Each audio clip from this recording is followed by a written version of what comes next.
Que la bénédiction de Dieu le Père, de Dieu le Fils et de Dieu le Saint-Esprit soit avec vous et toute votre famille.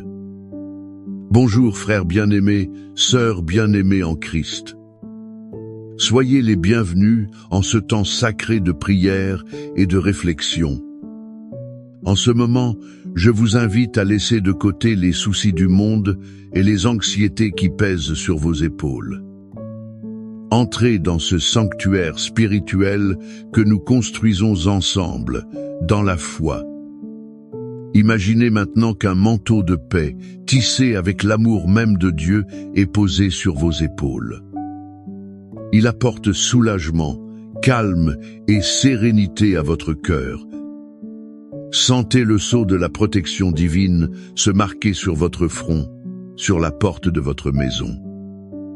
Il se pose aussi sur chaque membre de votre famille. C'est un espace sûr, un refuge où nous pouvons ouvrir nos âmes devant le Père. Nous savons qu'il nous écoute, nous accueille et agit déjà en notre faveur. Aujourd'hui, notre supplication s'élève pour ce que nous avons de plus précieux, notre famille. Ensemble, cherchons la protection divine et l'unité que l'ennemi tente de voler. Demandons la restauration complète pour les foyers blessés. Préparez votre cœur à recevoir une parole de puissance, d'espérance et de guérison. Père, au nom de ton Fils bien-aimé, Jésus-Christ, nous nous levons maintenant en autorité spirituelle. Nous ne sommes pas venus avec notre propre force, mais avec la force qui émane de ton trône de grâce. Nous nous positionnons comme gardiens de nos foyers, comme sentinelles sur les murs de nos familles. Et dans cette autorité, nous déclarons que votre maison n'est pas un lieu de discorde. Elle est plutôt un sanctuaire de paix. Nous brisons, au nom de Jésus, toute parole de malédiction, toute plaie héréditaire. Nous brisons tout héritage de divorce, de dépendance, de misère et de maladie transmis à travers les générations. Nous annulons le pouvoir de ces paroles et de ces schémas sur votre lignée. Nous défaisons tout lien de discorde, toute racine d'amertume, toute forteresse de ressentiment. Ces liens ont été construits par l'ennemi entre mari et femme, parents et enfants, frères et sœurs. Nous ordonnons que l'esprit de division, de jalousie, d'incompréhension et de rébellion sorte maintenant de votre maison. Nous brisons le pouvoir de l'esprit de Jézabel qui cherche à séduire, manipuler et diviser les mariages. Nous réprimandons l'esprit d'Absalom qui empoisonne le cœur des enfants contre leurs parents. Nous déclarons que l'esprit de rébellion et de déshonneur chez les enfants n'a ni pouvoir ni autorité dans votre foyer. Nous commandons que toute flèche enflammée du malin, lancée de jour ou de nuit, soit maintenant éteinte par le bouclier de la foi. Ces flèches sont celles de la peur, de l'anxiété, de la maladie et des accidents. Nous couvrons chaque membre de votre famille, du plus âgé au plus jeune, avec le précieux sang de Jésus. Le sang qui purifie, qui protège, qui rachète. Nous déclarons qu'il y a un cercle de feu du Saint-Esprit autour de votre maison. Aucun mal ne peut franchir cette barrière divine. La victoire nous a déjà été donnée sur la croix du Calvaire. Aujourd'hui, nous prenons possession de cette victoire pour votre famille. Maintenant, bien-aimés, calmons nos cœurs et plongeons dans l'une des histoires les plus émouvantes et révélatrices de toute la Bible. Une histoire qui révèle le cœur de notre Père Céleste d'une manière que peu d'autres y parviennent. Nous trouvons ce joyau dans le livre de Luc, chapitre 15, la parabole du Fils prodigue, ou comme je préfère l'appeler, l'histoire du Père miséricordieux. Fermez les yeux un instant et visualisez la scène. Il y avait un père, un homme prospère, avec 2 fils. Le plus jeune, impatient et arrogant, se présente devant son père. Il fait une demande qui, dans cette culture, équivalait à souhaiter la mort de son propre père. Il dit « Père, donne-moi la part des biens qui me revient ». Imaginez la douleur dans le cœur de ce père. Malgré tout, le cœur brisé, il conce. Il partage l'héritage. Le fils cadet rassemble tout et part pour une terre lointaine. Là, bas, loin des yeux et des valeurs de son père, il dilapide tout ce qu'il a. Il le fait dans une vie d'excès et de plaisirs passagers. Il cherche le bonheur dans les fêtes, les amitiés superficielles et tout ce que le monde peut offrir. Mais ce que le monde donne, le monde le reprend aussi. Et quand l'argent vient à manquer, les amis disparaissent. Une grande famine frappe cette terre. Ce jeune homme, qui un jour eut tout, souffre maintenant de la faim. Sa dégradation est totale quand il trouve un emploi pour s'occuper de porcs. C'est un animal impur pour un juif. Il en vient même à désirer manger la nourriture des animaux. C'est là, dans la porcherie de la vie, au plus bas de son existence, qu'il revint à lui-même. Il était affamé, sale, seul et humilié. Il se souvint de la maison de son père. Il se rappela que même les serviteurs de son père avaient du pain en abondance. Pendant ce temps, lui périssait de faim. Et dans ce moment de lucidité, il prend une décision. Je me lèverai et j'irai vers mon père. Pendant ce temps, que faisait le père? La Bible nous donne un indice puissant. Elle dit, comme il était encore loin, son père le vit, fut ému de compassion. Il courut, se jeta à son cou et l'embrassa. Pensez-y. Pour voir le fils alors qu'il était encore loin, le père devait regarder. Chaque jour, ce père montait au point le plus élevé de sa propriété. Il scrutait l'horizon, attendant, aspirant, le cœur plein d'une espérance qui refusait de mourir. Il n'attendit pas que le fils arrive à la porte pour demander pardon. Il n'attendit pas de voir si le fils était suffisamment repenti. Au moment où il vit cette silhouette familière, altéré par la distance et la honte, le cœur du père explosa. La dignité d'un vieil homme oriental ne lui aurait pas permis de courir en public. Mais l'amour d'un père ne se soucie pas des protocoles. Il courut. Il courut pour rencontrer sa douleur, pour embrasser sa honte, pour restaurer sa joie. Le fils commence son discours de repentance préparé, mais le père le laisse à peine finir. Il crie au serviteur, « Apportez la meilleure robe. Mettez un anneau à son doigt et des sandales à ses pieds. Amenez le veau engraissé et tuez-le. Mangeons et réjouissons-nous, car mon fils était mort et il est revenu à la vie. Il était perdu et il a été retrouvé. » Et ils commencèrent à festoyer. Cette histoire, frères bien-aimés, sœurs bien-aimées, est un miroir du cœur de Dieu pour votre famille. Et d'elle, nous tirons des leçons qui peuvent transformer votre foyer aujourd'hui. La première leçon concerne l'amour inconditionnel du Père Céleste. Êtes-vous un père ou une mère dont le cœur est brisé par un fils ou une fille qui s'est égarée?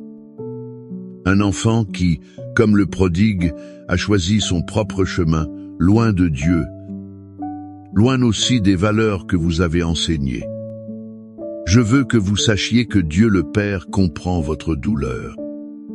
Mais plus que cela, il est le Père qui, en cet instant précis, regarde l'horizon. Il attend le retour de son enfant.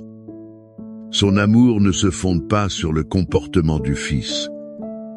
Il n'a pas cessé d'aimer le fils quand il était dans la porcherie. Son amour est constant, éternel et infatigable. N'abandonnez pas la prière, ne perdez pas l'espérance. Continuez à regarder l'horizon de la foi, car le Père court à la rencontre de son enfant. La deuxième leçon est qu'il y a toujours un chemin de retour à la maison. Peut être que la personne qui se sent comme le fils prodigue, c'est vous. Peut être vous êtes-vous éloigné de Dieu et avez-vous fait des choix que vous regrettez profondément. Et maintenant vous vous sentez indigne de revenir. L'ennemi vous murmure à l'oreille qu'il est trop tard, que vous êtes allé trop loin. Mais cette parabole crie la vérité de Dieu, peu importe à quel point vous êtes sale. Peu importe à quel point vous êtes tombé bas, la porcherie n'est pas votre destination finale. La maison du Père est toujours ouverte. Le chemin du retour commence par un pas de repentance. Il débute avec la décision de se lever et de revenir. N'essayez pas de discours. Revenez simplement. L'étreinte du Père vous attend. Et la troisième leçon peut être la plus cruciale pour la guérison de nos foyers, concerne le pouvoir du pardon dans la restauration familiale. Ce qui a guéri cette famille n'est pas le retour du Fils, mais le pardon du Père. C'est le pardon qui a revêtu le Fils d'une nouvelle robe. Il lui a rendu son identité avec un anneau et a restauré sa position de fils avec les sandales. Dans nos familles, combien de blessures restent ouvertes par manque de pardon? Combien de relations sont brisées à cause de l'orgueil qui nous empêche de courir à la rencontre de l'autre? Y a-t-il un pardon que vous devez libérer dans votre maison pour que la fête de la réconciliation commence? Avez-vous agi comme le frère aîné, plein de propre justice, incapable de se réjouir de la restauration de l'autre? Le pardon est la clé qui déverrouille les chaînes du passé. Il permet à l'amour de Dieu de couler et de guérir. Tout comme le Père de la parabole a protégé son Fils avec un nouveau manteau et l'a accueilli chez lui. Notre Père céleste nous offre ses promesses de protection et de soins à travers sa parole. Ces promesses sont des armes spirituelles, des décrets divins que nous pouvons proclamer sur nos vies. Elles sont vivantes et puissantes dans les psaumes. Le psaume 91 est la forteresse, le bouclier de protection qu'il étend sur votre maison. C'est une promesse que, sous ses ailes, vous serez en sécurité. Le psaume 23 est le bâton du bon berger qui guide et pourvoit toute votre famille. C'est la certitude que rien ne vous manquera. Maintenant, je vous invite à fermer les yeux, si possible. Respirez profondément et recevez chaque parole du psaume 91 non comme un ancien poème, mais comme un décret de Dieu sur votre vie et sur votre maison. Recevez ces paroles comme un manteau de protection qui vous enveloppe maintenant. Il enveloppe aussi tous ceux que vous aimez. Celui qui habite sous l'abri du Très-Haut reposera à l'ombre du Tout-Puissant. Je dirai de l'Éternel, il est mon Dieu, mon refuge, ma forteresse, en qui je me confie. Car c'est lui qui te délivre du filet de l'oiseleur, de la peste pernicieuse. Il te couvrira de ses plumes, et tu te réfugieras sous ses ailes. Sa fidélité est un bouclier et une cuirasse. Tu ne craindras ni les terreurs de la nuit, ni la flèche qui vole de jour, ni la peste qui marche dans les ténèbres, ni la contagion qui frappe en plein midi. 1000 tomberont à ton côté, et 10 000 à ta droite, mais tu ne seras pas atteint. De tes yeux seulement tu regarderas, et tu verras la rétribution des méchants. Car tu es mon refuge, ô Éternel. Tu fais du Très-Haut ta retraite. Aucun mal ne t'arrivera, aucun fléau n'approchera de ta tente. Car il ordonnera à ses anges de te garder dans toutes tes voies. Ils te porteront sur les mains, de peur que ton pied ne heurte une pierre. Tu marcheras sur le lion et sur l'aspic, tu fouleras le lionceau et le dragon. Puisqu'il m'aime, je le délivrerai. Je le protégerai, car il connaît mon nom.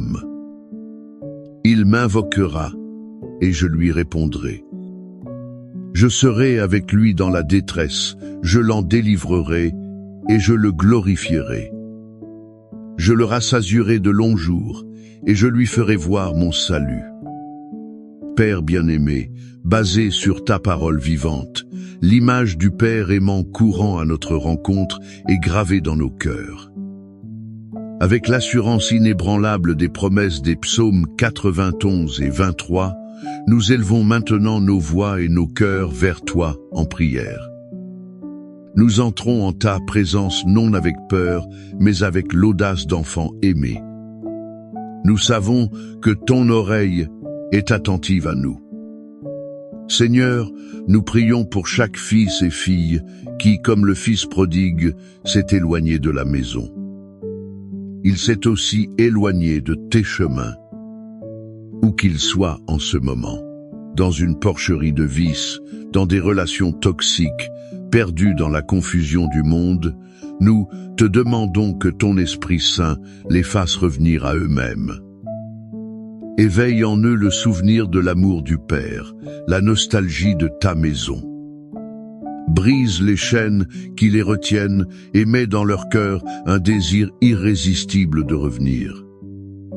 Et pour les parents qui attendent, renouvelle leur foi, remplis-les d'espérance. Donne-leur la grâce de courir et d'embrasser, sans accusation ni je te l'avais dit. Ramène les enfants à la maison, Père. Nous clamons pour la guérison et la restauration des mariages. Où il y a division, apporte l'unité. Où il y a des blessures, répands ton baume de guérison. Où il y a de la froideur, rallume la flamme du premier amour. Nous réprimandons l'esprit d'adultère, de pornographie, de discorde et d'égoïsme. Que chaque couple puisse se regarder à nouveau avec des yeux de grâce, de pardon et d'engagement.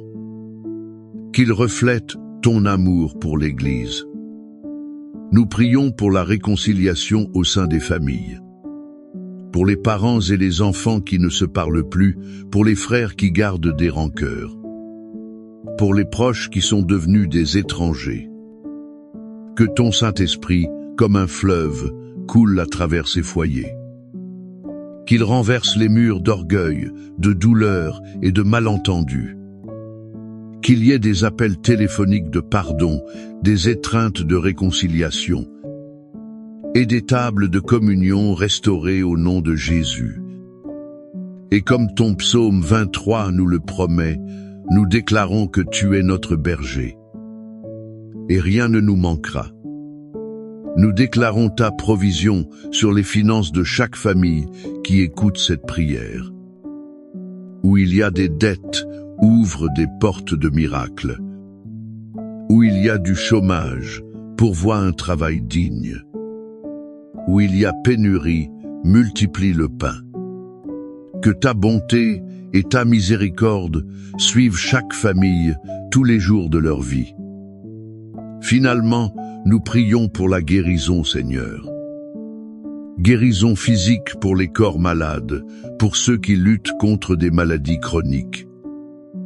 Pour ceux qui sont confrontés à des diagnostics effrayants. Nous déclarons que par tes meurtrissures, nous sommes guéris. Et nous prions pour la guérison émotionnelle, pour la guérison des âmes blessées par le rejet, l'abus, la perte. Restaure la joie, la paix et l'espérance dans chaque cœur. Et maintenant, je veux vous inviter à participer activement à cette prière. Dans les commentaires, écrivez le nom de votre famille. Écrivez le nom de cet enfant pour lequel vous intercédez. Écrivez votre demande spécifique de restauration, de protection ou de provision. En faisant cela, vous ne tapez pas seulement des mots, vous libérez votre foi. Créons ensemble une puissante chaîne d'intercession les uns pour les autres. Croyons que là où 2 ou 3 s'accordent sur la terre sur une chose qu'ils demanderont, cela leur sera accordé par le Père qui est aux cieux. Que la certitude de l'amour du Père qui court à votre rencontre soit votre part. Que la paix du bon berger qui vous guide vers des eaux calmes soit votre part. Et que la sécurité de l'ombre du Très-Haut qui vous couvre soit votre part, celle de votre maison et de votre famille, aujourd'hui et toujours. Recevez cette bénédiction. Allez en paix, marchez dans la victoire. Et sachez que votre famille n'est pas sans défense.